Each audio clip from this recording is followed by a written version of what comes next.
You know, I'm often conscious of the fact that when I offer up my take on things, I might come over as being a little too certain of my righteousness in such matters.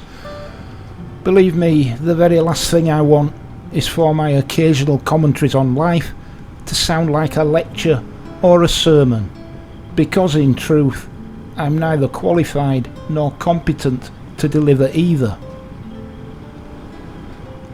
I suppose the best analogy I could draw for what I try to achieve is something along the lines of editorial comment. You know, like the kind you get with the infernal tabloid press, which I so despise, as you may well by now know. In moments of introspection and self-critiquing, I'm acutely aware that I may be guilty of sounding like those very Fleet Street propaganda rags I've wasted no time in condemning over the years.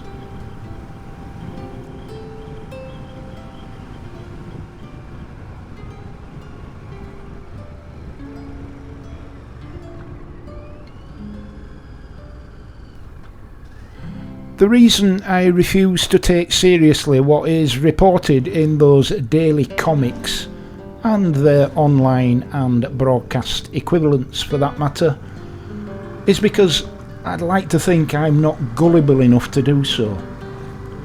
Having spent the best part of my adult life dealing with the best and worst of what humanity serves up, I've come to the conclusion that the truth is the most elusive of qualities.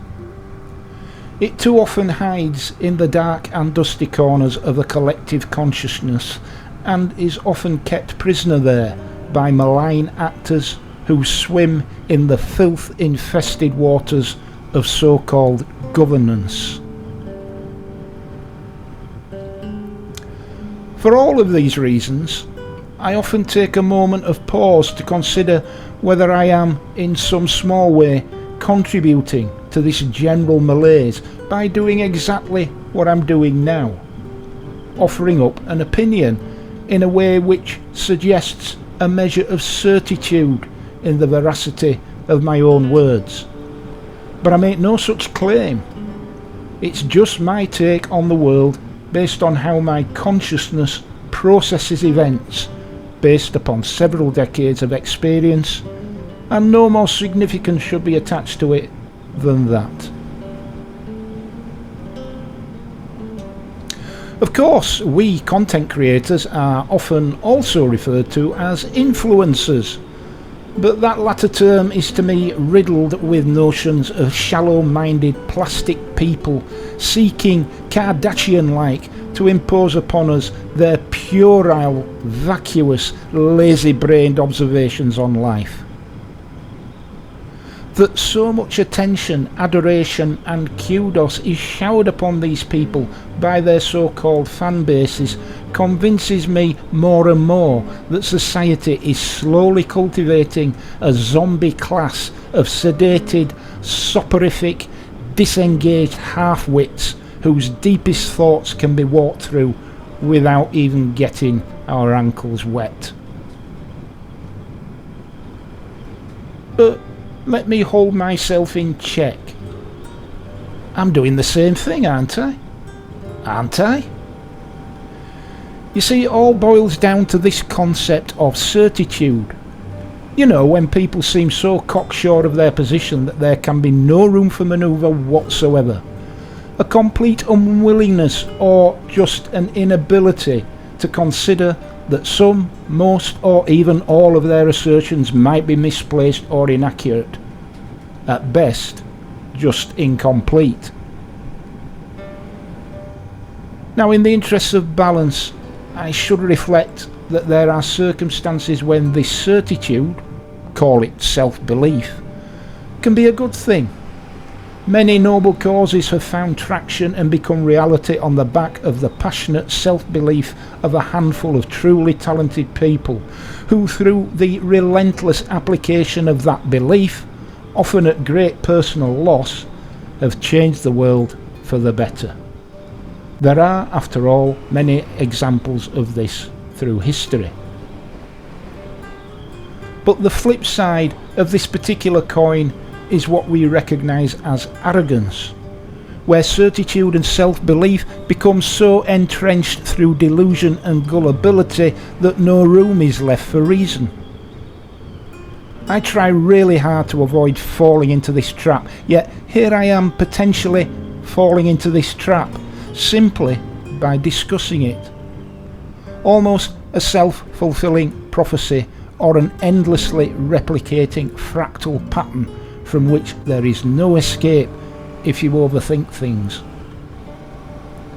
So a timely caveat is called for. Remember, I might be wrong, but here's my take anyway.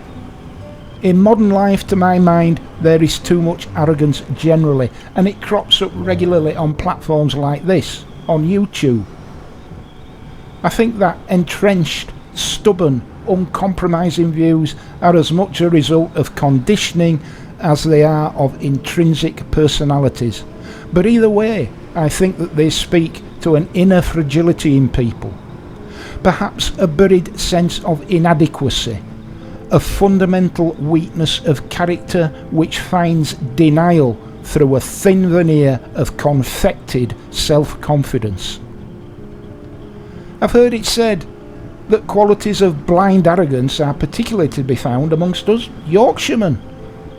Well, to the extent that that might apply to me, I will simply say that I continually strive to improve through an ongoing process of self-appraisal and occasional moments of constructive self-doubt, which is more than can be said for some Yorkshiremen.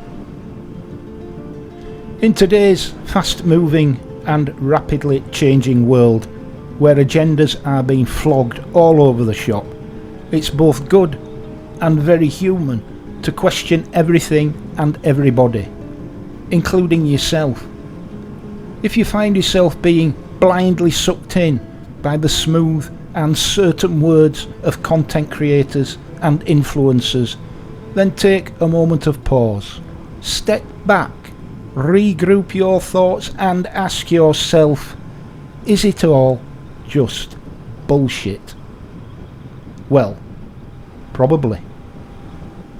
I'll see thee.